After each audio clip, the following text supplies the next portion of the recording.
نماز پڑھ کے اگر میرے میں امانت داری نہیں ہے، نماز پڑھ کے میں خیانت کرتا ہوں، نماز پڑھ کے لوگوں کا برا سوچتا ہوں، لوگوں کا برا کرتا ہوں، لوگوں کی عزت میرے سے محفوظ نہیں ہے، لوگوں کا مال میرے سے محفوظ نہیں ہے، نماز پڑھ کے میں جھوٹ بولتا ہوں، نماز پڑھ کے میں غیبت کرتا ہوں، تو یہ ساری کی ساری چیزیں کیا ہیں؟ دین کے منافی ہیں۔ ان چیزوں کو اخلاقیات کی طرف آج آنے کی زیادہ ضرورت ہے۔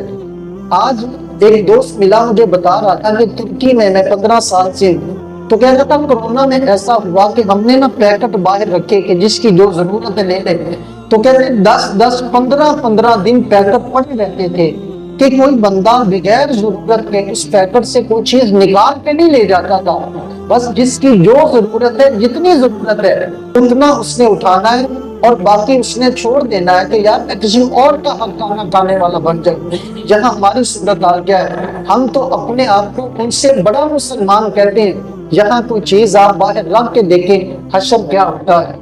کیا ایسا نہیں ہے کہ غریبوں کے نام پر جو آنے والی امداد ہے یہی آپ کے وڈیرے کھا جاتے ہیں؟